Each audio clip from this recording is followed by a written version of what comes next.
This is Times Drive and I'm Joel Pereira. Now you might not know this, but back in 1999, people building SUVs always concentrated on the off-roading, mud-plugging aspects of it. But people driving them, with the exception of maybe Chuck Norris, use them to maybe go shopping or drop the kids at school. Now the thing is, BMW looked at the situation and thought to itself, if everyone's using their SUVs out on the road, why not build the best road-going SUV? What they came up with was this, the X5.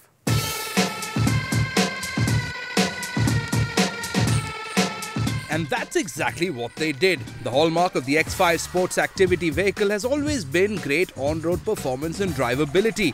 And now, 15 years and 3 generations later, that's what it still is. The new X5 is BMW's way of saying, let's do more. So in typical German fashion, they've gone bigger. It's 30 centimeters longer and 5 centimeters wider. It's also more brutal. If you compare this car to the outgoing model, the previous version was quite stylish. This one's a little more SUV.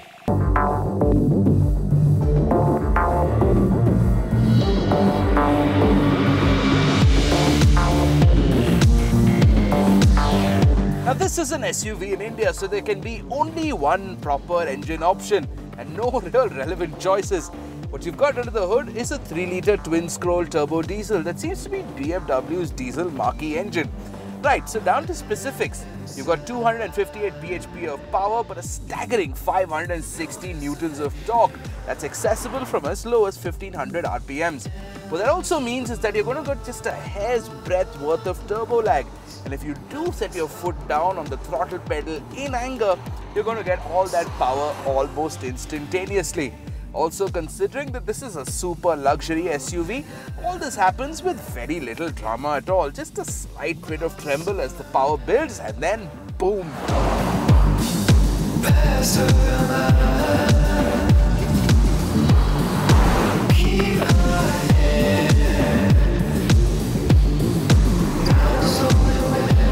Now from the outside, this car does look like it needs a turret and a rifled cannon.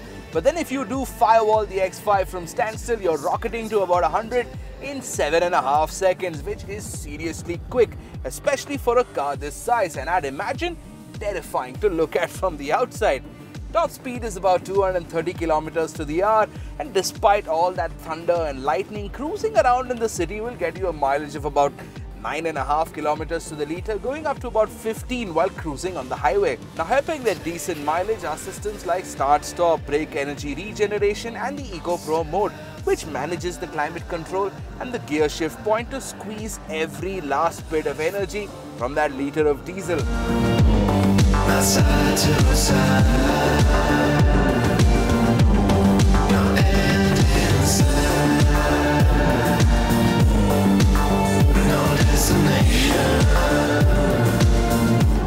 And speaking of transmission, it gets a boost too. The new X5 comes with the 8-speed gearbox, which I quite love.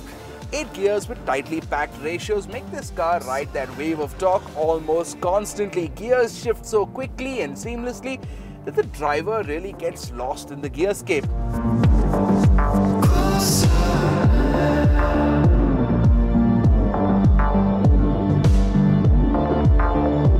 There's also a paddle shifter, but then gears upshift and downshift so efficiently that you very rarely find yourself needing it. You've got 4 transmission modes. There's the Eco Pro, Comfort, Sport and Sport Plus. Now we often speak of these modes when driving cars like these, and here's what they do. Now depending on what mode you're in, your steering response changes. Traction control switches on or off, the gearbox shift quicker or almost redlines every gear for power max. And that makes a huge difference to the dynamics of the drive.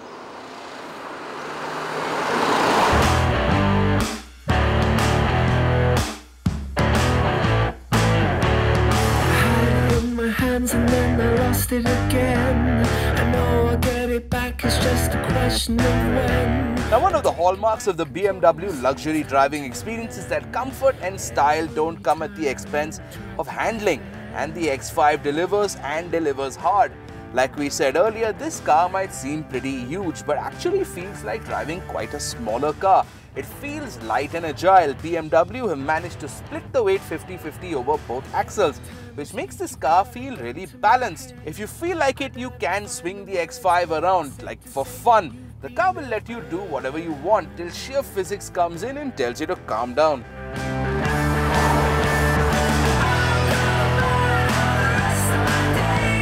Now the X5 does come with air suspension as standard, and it does take a little time to get used to it because now it does feel a little floaty and ship-like if the road is undulating, but switching to sports mode, especially out on the highway, sorted you out.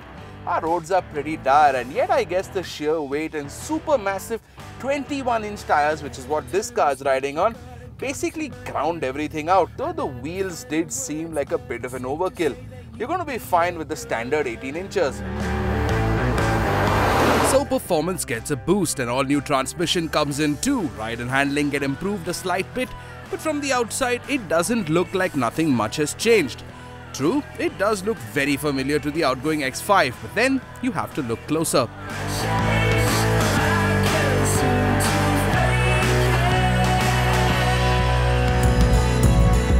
Considering that this is an evolutionary change, the exteriors look quite similar to the outgoing X5, but the biggest change has come in the front end. Oddly enough, now the front end of the X5 looks very similar to the X3, with the kidney grille and newly designed air dams.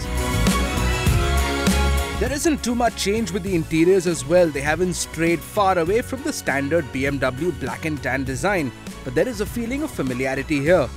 Everything is where it should be. The color display, the 2-zone climate control, and moving further down, the iDrive rotary wheel. Also featured is the starter button, the glowing orange dials, and the 8-speaker stereo. There's a decent bit of safety here too. 6 airbags, traction and stability control, ABS, and brake assist.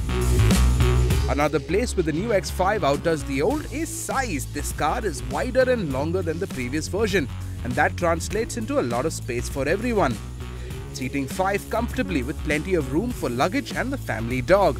Build quality too is perfect, with everything closing and opening with the right amount of gravitas. Where does this car let you down? Quite honestly, I can't really tell. The only issue I had was with the floaty suspension when the car's in comfort mode and the sameness of the interiors, but again, these are subjective criticisms. And many of you will be dazzled by the way this car feels when you drive it. Now, should you decide to get one, you're putting down 70.9 lakhs ex-showroom. But do yourself a favor and don't get a driver. This car begs to be driven.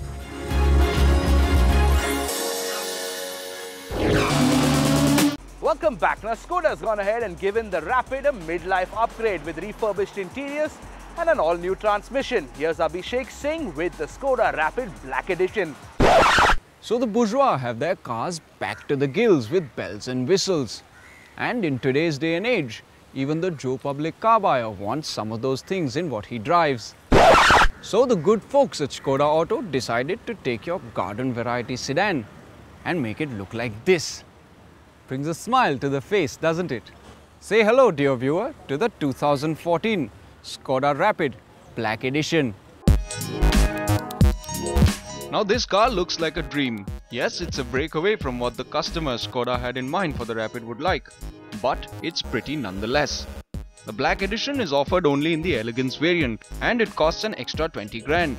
It comes with blackened projector headlamps and fog lamps. The grille too is finished in black, as are the ORVMs and alloy wheels. There is also the option of going in for a blackened roof and black side foils from the dealer. The inside remains unchanged and comes with the same high quality interior with good fit and finish. The front and rear seats are comfortable with abundant space, and the wide rear bench can comfortably seat 3 people. The top end one we drove also had additional features like rear parking sensors, cruise control, a card holder, and new design 15-inch alloy wheels. And while you're inside, there's also this, the 7-speed DSG dual clutch gearbox that Skoda is only offering with the diesel Rapid. With the addition of the new gearbox and the funky Black Edition package, the Rapid finally packs a punch which will make the competition take notice. Not to mention the Joe Public car buyer who wants bells and whistles in his car. Enough banter, let's drive.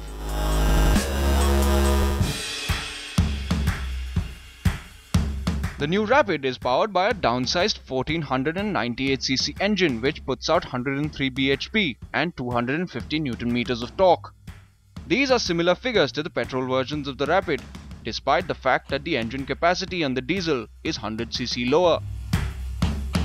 The DSG Auto Box is always a great thing to have, but in the new Rapid, the shifts border on sluggish, and that does not bode well for driving in traffic, which is where this car is going to spend most of its life. Having said that, when you're out driving on the highway or on a nice open stretch of road, the Rapid makes up for what is lacking at slow speeds. And once the car settles in, it really is a joy to drive.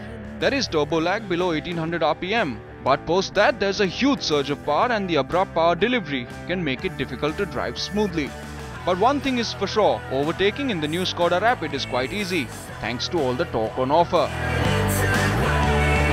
The suspension setup on the 2014 Rapid is retained from the outgoing version, which means that the ride is comfortable and has good all-round stability, which makes it great for long-distance cruising as well. You may feel especially large potholes thumping through to the cabin, and at high speeds there's a bit of bobbing over undulations, but it never gets uncomfortable. Handling is sharp and fun can be had at the wheel. The light but precise steering gives you a lot of confidence, but that must not be allowed to go unchecked. The fuel tank of the new Rapid has a capacity of 55 litres, and when Skoda briefed us about this car earlier this morning, they told us that if driven efficiently, this car can do 1000 kilometers on a full tank of gas. And we've given you the fun fact. You can do the math. Just kidding, I'd be out of a job if we didn't do the math for you. Especially this kind. So 1000 kilometers in 55 litres.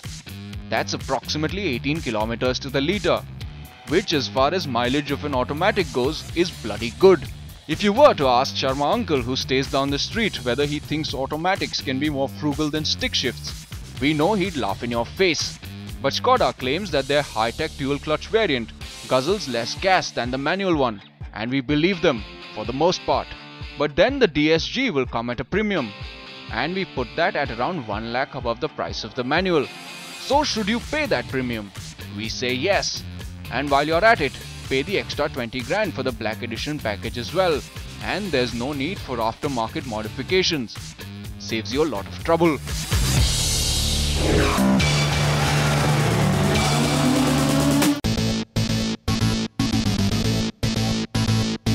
Welcome back. Now, considering how much time we all spend in that slow-moving river of sludge we call traffic, trying to avoid that moron on the scooter from committing suicide on your front fender, dealing with the clutch in the first two gears of your car is something you want to avoid. The solution is so elegant: automatic transmission. The problem is almost always automatic transmission means decreased efficiency, and people would rather deal with a sore left foot than with a sore wallet. Allow us to present a solution: the Tata Zest AMT Diesel.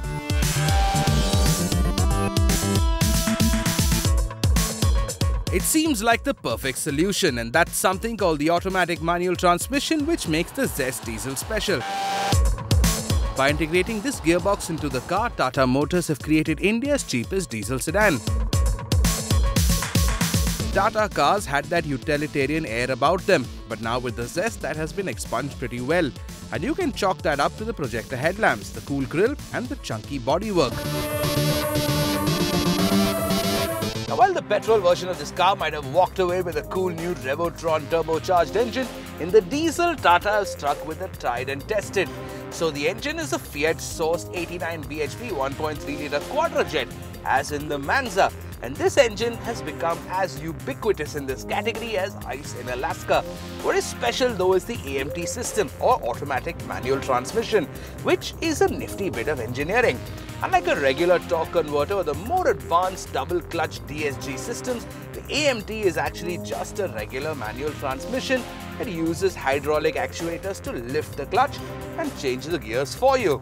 In effect, the transmission control chip is replacing your clutch foot and your gear hand. It does work pretty well if your expectations about the smoothness of the transmission system are middling. There's a decent bit of gap between gear shifts. This isn't an issue when you're crawling through rush hour traffic or cruising at high speeds, but let's say you're accelerating constantly from say a 0 to 100. you're going to have that rubber band effect when power stops and starts as gears shift. Now this is not the kind of car where you mash your foot down and expect things to happen very quick. It does take some time getting used to this car, and I guess the trick is keep things smooth. Grab the throttle gently. Take it from us though, in the city, it's a boon.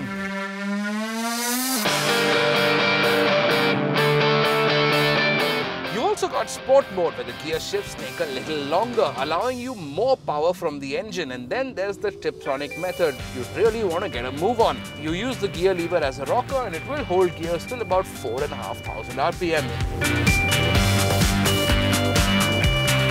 And there's one thing that Tata cars were infamous for, it was their, how do we put this nicely, kinda terrible ride and handling. We're happy to report that that's changed as well.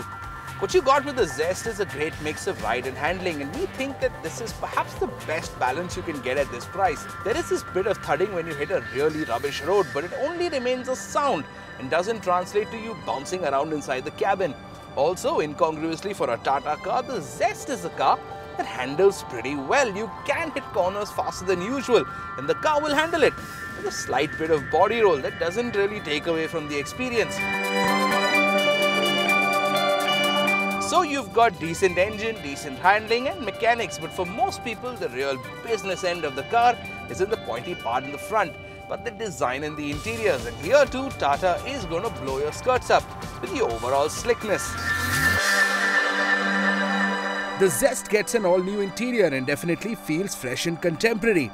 The dual-tone dash is made of quality components and fit and finish are better than we've seen in a Tata product. Space too is one thing you won't have to complain about with the impressive head, shoulder and legroom, though the transmission tunnel is going to be a pain for the passenger in the middle on the rear bench.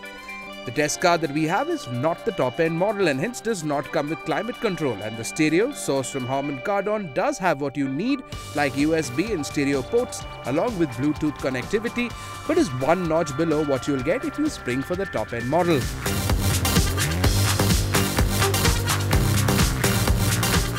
Even compared to other cars in this class, the Zest Diesel AMT matches up as far as style, space and features are concerned. And if your primary use is going to be in the city, you can't go wrong with this car.